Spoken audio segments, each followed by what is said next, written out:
usually how they roll. So I Well, don't we're even. talking about the 5 ounce hockey pucks, so only fair enough to say that the first one was not the Hot Springs, but I will give you credit for having nailed it Yeah, I mean, because it came normally, out really kind of as an afterthought at the very end of 2010, yeah, allegedly, and yeah, 2011, and the Gettysburg sold 126,700, yeah. and that is by far the most anybody's cared. Well, I mean, that's probably that's the most historically interesting place they've gone. I think, to be Well, honest with you. yeah, but I mean, the Glacier Park was the one after that, and that also did 126.7. Yeah, And but it kind of tapers off really fast from there with Olympic at 104 and well, and then yeah, Vicksburg. they just got to places that nobody's ever even heard of. Vicksburg, Well, I've heard Vicksburg, of but that. You know, yeah, I mean, the Hawaii volcanoes one, which I think is like one of the coolest designs, I like that one. is only 20,000. Yeah, it's good. That's the lowest mintage of all of them. Well, no, it's not. I take that back. No, The Chickasaw. actually, no. Now that I look at it, but yeah, that chick I saw was 16,000, and then I found the Hawaii volcanoes at 14,863, Huh. Wow. and that's the PMIT. That's the uncirculated version. This is from the mint. Yeah. I don't know. We've had an awful lot of fun, really, kind of razzing the crap out of the You're razzing the five crap out ounce. of me over them because you know how much I don't like them. You don't like what they're about. You don't like what It's they just, are. yeah. I mean, and I catch a little bit of flack for that from our listeners, but you know what? It's just that's your can of worms, man. You know that's your bag. No, to be honest with you, I don't collect them either. I know, but you I just you don't. care enough about them. I That's think yeah, they're interesting. exactly. There you go. I see. I don't begrudgingly give them the right to exist. I'm like, I think they're interesting. I don't think that they're like on the mark, but I think they're interesting. And Matt Yeah. just I says, speaking of volcano, just chuck them all in. This is James Seago with QA Check, and you're listening to The Coin Show. "Okay, Matt. So we have a listener question." Okay, I love listener questions. Yeah, me too. They're probably my favorite thing we do. This was something that was posted to our Facebook page. Was this friends of the coin show or just a No, regular? this was just our regular The Coin Show Cool, Facebook page, cool. and somebody wrote to us and they asked, "What is the best way to upgrade your collection?" That's kind of a loaded question.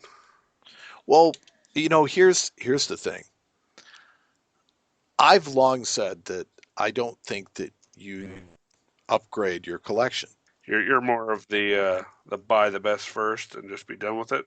I think that you should attempt sets that seem impossible Yeah. because it gives you a long time and a lot of patience to go about doing it rather than it being about the being done, because it's always about the adventure of getting from one place to the other and learning all the things that you learn along the way. And from a value standpoint, it's like this. Coin dealers and people that deal in coins are they have a pretty solid, existence in the fact that they'll buy stuff from you, they'll sell stuff to you, but it's like they're always going to buy it wholesale, they're always going to sell it retail, and you're going to end up, losing whatever the difference is between what you paid for and what it's worth Mm-hmm.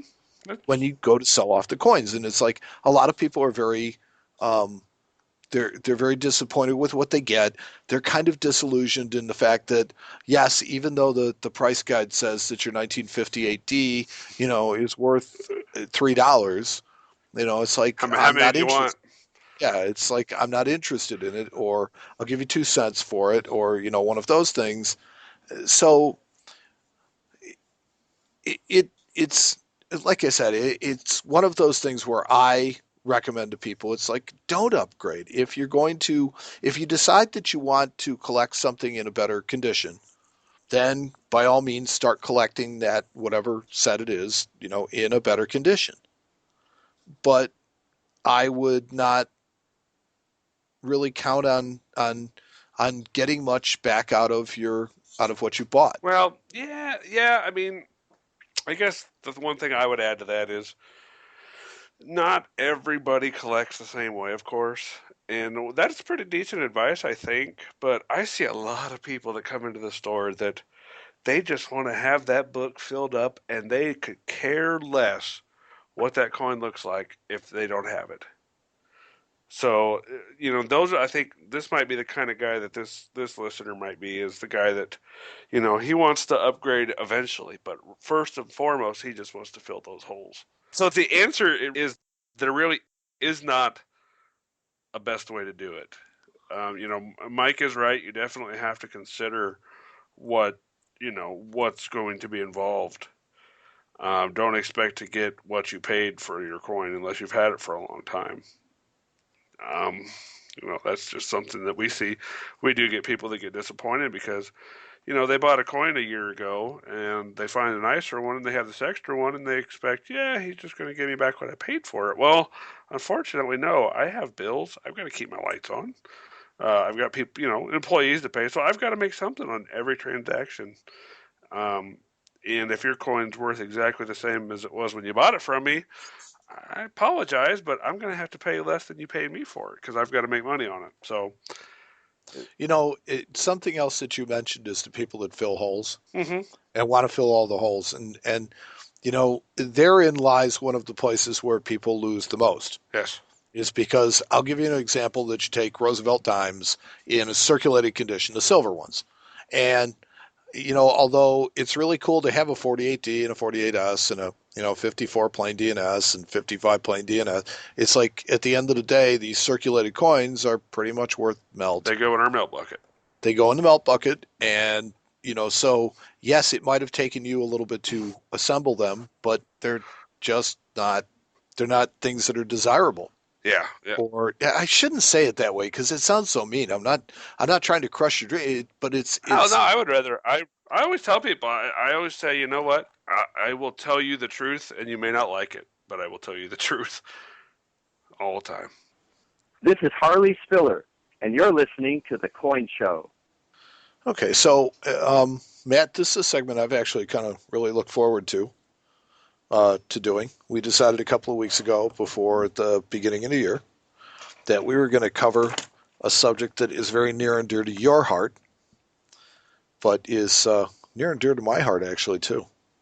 Yeah, I'm really kind of excited about this. When you said that you wanted to cover this, I was like, where is Mike and what have you done with him? Because this is completely and totally out of your wheelhouse. But you know what? That's okay. No, see, but here's where it is in my wheelhouse. I like history. Oh, that's true. You do like the history, and actually, I like the history, and this goes back to the very, very beginnings of the United States Mint. And I couldn't help but do it as I was researching for this. mm-hmm. I was looking for the story that I was telling you about with the gentleman that worked for the Mint. I was looking in a book called History of the United States Mint and its Coinage, and they were talking in establishing in the United States Mint, the presses the Mint had in its earliest years were not adequate to strike the largest coins, such as the silver dollar. But as it turned out, the Mint's officers would not discover this until 1794 Mm-hmm. because they were prohibited by law from coining silver and gold until they had posted the security bonds demanded by the Mint Act. The Mint's first assayer was Albion Cox, and his chief coiner was Henry Voigt, who possessed some previous experience in the German Mint of Saxe-Gotha.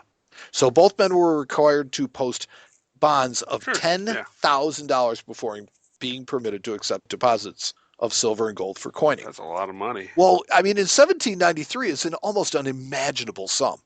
Yeah. And one that neither man had any hopes of raising. So it was not until March 3rd of 1794 that Congress finally acted to lower the chief coiner's bond to $5,000 and that of the assayer to $1,000. Still a lot of money, but well, yes, but David Rittenhouse ended up paying Voigt's security bond, and the money required of Cox was posted by Charles Gilchrist. So I thought it was really interesting that in 1793, the only thing they were allowed to make was pennies or cents and anything made out of copper. And boy, did they. Yes, they did. Because there's a huge number of coins that were minted, and not in number, but a huge variety. Well, yeah, there's 3 different types and several different subcategories of cents made in 1793. I mean, it's insane. Yeah, It's like there's okay. There's and a, they're each distinctly different, which is kind of cool. if you were lucky enough to have bought a copy of the first edition of Mega Red, you got an enormous big section that has large cents in it. Hmm. And 1793 Chain Reverse starts on page 255 and ends with the Liberty Cap 1793s on page 282. So there's almost 30 pages, all 1793s. Yes. Well, that's because there's so different many varieties. I mean, if the chain scent alone, there are three different varieties, which is the Ameri, the America, and then the chain with periods. So those three different varieties of that one coin itself, can definitely lead to lots of information about that specific coin. Now it's neat in the fact that they came up with this idea for the cent to have a chain, Hmm. and then it was widely criticized. And it was widely criticized because they're like you say, you're a freed people, and Yeah. yet you have a chain on your money.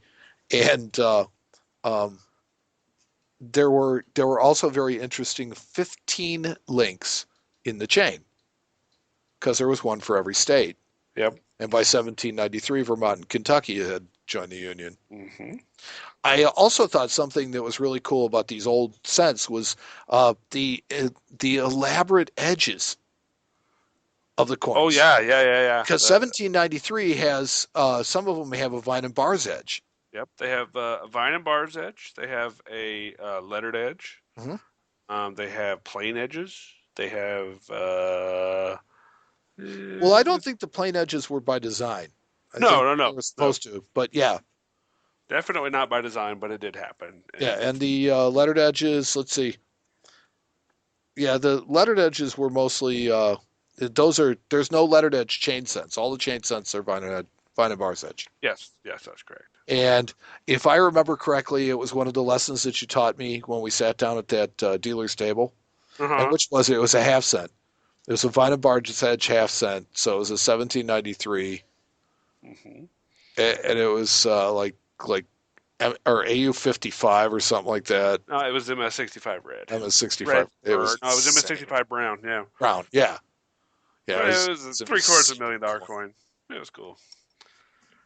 I love that kind of stuff, though. That's what gets me going. I mean, that's me in 1790. Any of that early copper, I enjoy it terrifically. And right now, just even recently in our um, experiences at the office, we have a customer who's putting together.